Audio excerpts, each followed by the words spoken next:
Today, we're jumping into a really big question. Who actually owns the future? Is it something we build together, as a group, guided by big institutions? Or is it something you own, personally? We're going to explore this clash of ideas, which all started with one thinker's incredible 66-year journey. And it all kicks off with this single sentence from Turkish thinker Süleyman Bayramoğlu.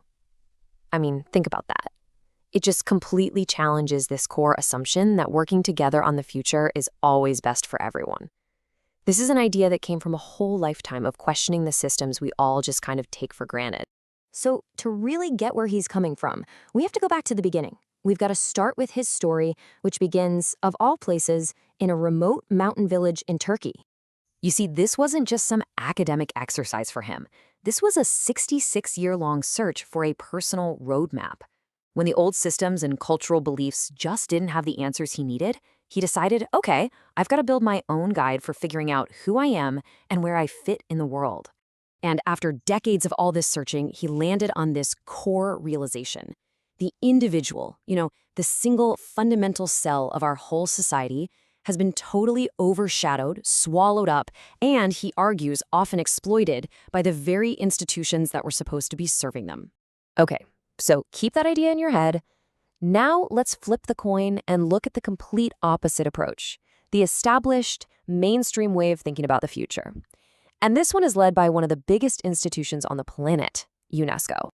So UNESCO has this big concept called futures literacy. The idea, pioneered by Real Miller, isn't about having a crystal ball or predicting what's going to happen. No, it's a skill, a literacy, that helps us use our ideas about the future to make better decisions right here, right now. And this is where it gets really interesting. Futures literacy breaks down our thinking into 3 buckets. You've got the probable future, that's the one we plan for, based on all the data. Then there's the preferable future, that's the one we all hope for. But the magic, according to them, is in the reframed future. That's the one that breaks all our assumptions.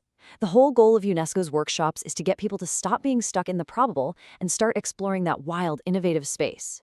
So how do they do it? Well, they use this structured 3-step workshop.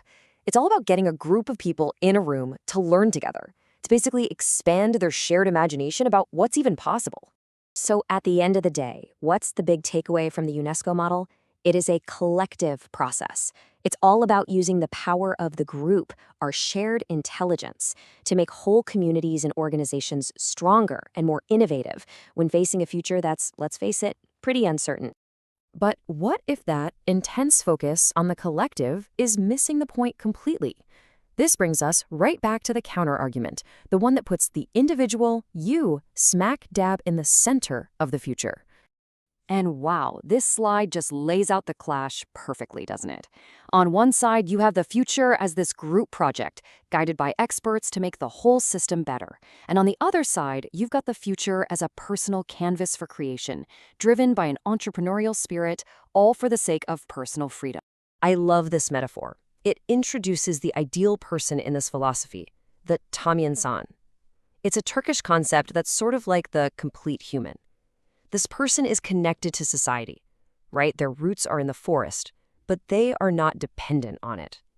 They pull strength from the world around them, but they grow free, tall, and independent on their own terms. And that number, 66, it's not random. It's not just about the journey. It also takes us back. See, about 66 years ago, the author got his hands on his first personal computer, and he saw something profound. It wasn't just a tool. He saw it as a personal future laboratory. It was this early intuitive spark of what he now calls personal future design, the incredible power for just one person to design their own world. So all of this individualistic thinking, it builds and builds until it becomes, well, a manifesto. It's a direct challenge to that whole collective approach and a call to arms for a new kind of person, the personal future designer. Okay, principle number 1, and this is a big one. It basically says the future isn't some public park to be managed by committees. It is your private property. Just think about that for a second. Your future, owned and operated by you. Principle 2 totally reframes something we all worry about, uncertainty. Instead of being this big threat that the group has to manage, it's seen as pure creative energy. It's the raw material an individual uses to innovate and build something new. It's really the difference between being afraid of the fog and seeing it as a blank canvas. And this, of course, leads to a completely radical way of thinking about education. Principle 5 argues that schools shouldn't just be about making you fit nicely into the existing system. It should be about giving you the tools to build your own system. The whole goal shifts from creating compliant workers to empowering sovereign creators. And really, at the end of the day, this entire philosophy boils down to this one beautiful, powerful idea. Your future is your greatest work of art. It's not some path you're supposed to follow. It's a masterpiece that you get to design, engineer, and bring into existence yourself. So, where does all of this leave us? We're standing at a crossroads with two very distinct, very powerful visions for how we should all approach tomorrow. So here they are, side by side. The collective path is all about making the system better from the inside, using our shared brainpower to get through uncertainty together. The individual path, on the other hand, is about empowering you, the person, to go out and build brand new systems, to unleash your personal creativity, to conquer that exact same uncertainty. And the author leaves us with one last, pretty provocative thought. He argues that these collective systems, no matter how good their intentions are, can become parasitic. In his view, society is carried by the value-producing individuals, while bloodsuckers, as he calls them, hide inside these big concepts to exploit them. And that brings us to the ultimate question we're left with. A question for you, really.